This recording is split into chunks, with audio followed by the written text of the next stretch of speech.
My name is Brian Wynn. I am a lap band patient. 2 years ago, next month, I sat right where you did.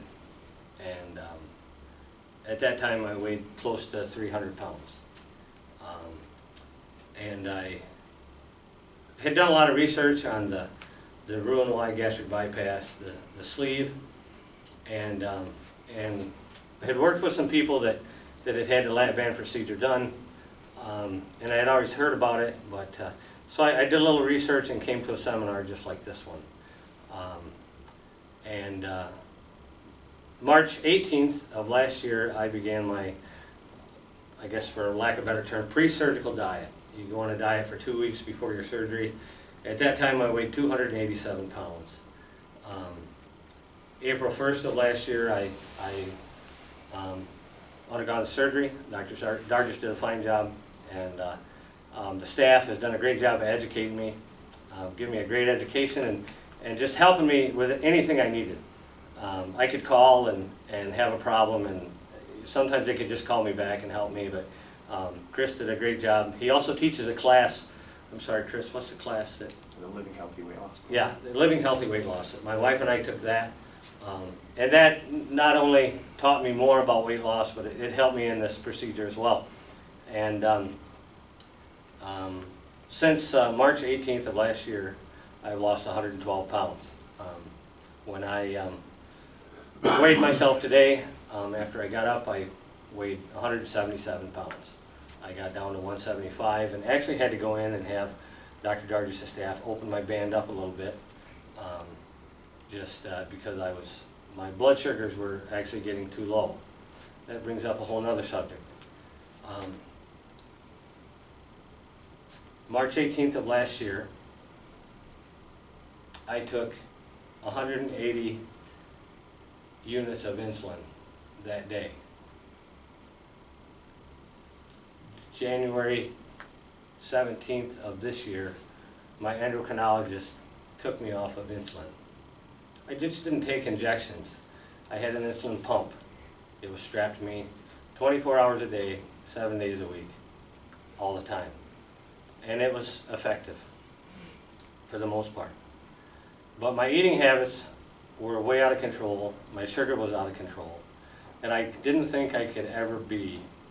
And maybe when I sat in your position, I thought there's no way that I can not feel hungry. I had talked to other people that had the surgery, and they said, no, we're not hungry. And maybe you feel that way, that you'll always be hungry. I had the lap band surgery, and I ate at 4 o'clock and probably won't need to eat again until about 10 o'clock. I work third shift, so I'll eat a little something at 10 o'clock before I go to work, and then I'll have a little something about 4 o'clock in the morning. But I used to live to eat. Now I eat to live. You know, I don't have to have the biggie size from McDonald's. I'll go to McDonald's once. My biggest rule that I break anymore is I have some creamer in my coffee. Don't tell Chris. And but I feel like I've been successful at this. It wasn't. I chose the lap band because the other surgeries, the surgery did the work. With this surgery, I still had to do something. I have to make sure I eat what I need to eat, and I still have to concentrate on portion control. And my favorite thing, I say that sarcastically, is I still have to exercise. You know, I just didn't have a lap band installed and lost weight. I had to work at it. It's not, I don't want to scare you, I don't want to lie to you, but that's something I had to do, is work at it. I was born with club feet, have arthritis in my knees, spent most of my life as a home builder, so my friend arthritis has showed up regularly at my house, and so exercising has not always been easy for me, and just getting around sometimes. When I weighed 300 pounds, to crawl up a ladder and get on a roof was a chore. I don't crawl up a ladder and get on a roof much anymore. I'm just not that young anymore. So I'm lighter, but I'm not that young, so I just don't do it anymore. But I've been successful at this, thanks to Dr. Dargis, Chris, and the staff that is here. They've been great to work with, and it's been a great experience for me. I've been asked if I would do it again. Yeah, I would do it again. I would do it twice again if I had to, if that's what it took to be healthy. I'm 40, I'll be 48 years old in May. I had a conversation about 4 years ago with my endocrinologist. I was taking so much insulin, he said, you've got to do something. Something has to change because, you know, insulin's tough on your body. Basically, he was telling me I was going to live a short life. My dad was a diabetic, my mother was a diabetic, all four of my grandparents. I didn't really stand a chance. And our family is all from the South, so we like fried food. And that doesn't mix with diabetes very well. So, but if you have any questions, I'll be glad to answer questions. I feel I've been successful, but it does take some work. I mean, it's not a, I don't want to stand up here and tell you, oh, this is easy, get a lap band, you know, it's easy. It's not. I think one night Dr. Dargis was called at home. I had eaten something that I had ate several times before, but I didn't chew it well enough. And it was a grape, and it got stuck. That's a very unpleasant time. And finally passed, and I was okay. Dr. Dargis didn't have to come and help me, but you know, that's something I've had to learn to do. I've been a builder, a truck driver all my life, worked for myself most of my life, and so I would eat very fast. Well, with a lap band, you have to slow down and you have to chew more. When you have the surgery, Chris will send you home with a small hourglass. It's a 30-second hourglass, and you're supposed to wait 30 seconds between each bite. I had to come in and get another one because I broke the first one because I was eating too fast and was causing myself trouble. But you will learn to chew more. You'll learn to, I call it tasting your food. I enjoy food, and now I actually enjoy it more because I do taste it. I don't take one bite and swallow. If I do, I'm usually back at the ER. So, but I've only been there, that's happened to me twice. So, but I learned my lesson, and it was a tough lesson to learn. It's not much fun, but I don't know. I talked to other people, and they've had similar experiences. And once it happens, I wasn't smart enough to learn the first time. I had to do it twice. But if you have any questions, I mean, about the surgery, about, you know, from my perspective, I couldn't tell you, you know, about the surgery itself. Thankfully, Dr. Dargis has an anesthesiologist there, and they put me to sleep, so I don't remember much. But all I remember telling that guy is, if I don't wake up, you don't get paid. So anybody have any questions? I do. Yes, ma'am. When you've gotten to this point in your weight loss, I know you said you had arthritis, did that alleviate any of that? Yes, it did. Before the lab band surgery, I was, I don't know if you're familiar with another doctor here, Dr. Warner. They were talking about replacing my knees. And I was having a Synvis injection in my left knee because it was all I could do to walk. And I haven't seen Dr. Warner since February before my surgery. So it's been over a year since I've seen him. Don't have any trouble with my knees anymore.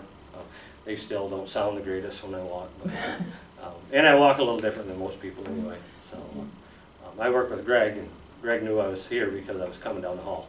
So he could hear me. Anyone else? Did your wife change how she eats when you did? Yeah, my wife has actually lost about 35 pounds since my surgery because my wife is a taster, and she would cook for me and be tasting, and then we'd sit down and eat. So, no, she's lost about 35 pounds, so it's been helpful to her as well. So, yes, ma'am. My husband, he can eat anything and not gain weight. Me, I just look at food and I gain it, and I think this would be the best thing for me. Yeah, I know your feeling. I mean, I can smell food. I always said if I drove by Kentucky Fried Chicken and smelled it, I gained a pound. You know, yeah. So I mean, I know how you feel. But this was the best choice for me because I had to do something as well. It wasn't just, and the thing that attracted me to the lat band is the Roux-en-Y surgery. They make a pouch in your stomach with a surgery. You can stretch that pouch. And you can, I've known several people that have went through that surgery and gained weight. Because of the eating habits that I had, I was afraid that I would, if I went through that surgery, I would just stretch that pouch and gain weight. They've, on February 6th, Aaron removed 1 cc from my band because I was getting a little lighter than I wanted to be. And so she removed a cc, and that's allowed me to eat a little more and to keep my blood sugars up where they need to be. And so it's, you know, it's adjustable. It's not a one-time thing. It's adjustable for the rest of my life. And if I were to have trouble with it and it would have to be taken out, I don't think the surgery to take it out would be much longer than the surgery to put it in, if it would even be that long. But it's once they change, I'm not a physician, sorry Dr. Dargis, but once they change your plumbing, there's no changing it back, I don't think, with much ease.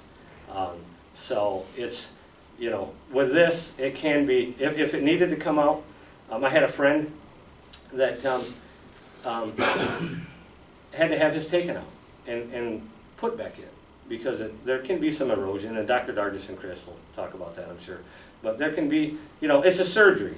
Don't get me wrong, you're going to have surgery, and there's risk with surgery. There was a risk I took by having the surgery. I didn't have any trouble. It was funny, through the whole surgery process, the stitches, everything, the anesthesiologist, the medicine they gave me to put me to sleep, I never had any trouble. But when the incision goes in here where your port goes in, the Band-Aids that they put across the stitches, for some reason I was allergic to the adhesive on the Band-Aids. I mean, that's the only problem I had through the whole thing. And that, you know, I thought, well, if that's the worst thing that happens to me, I'll be okay. So a couple weeks, that was fine. So anyone else have a question?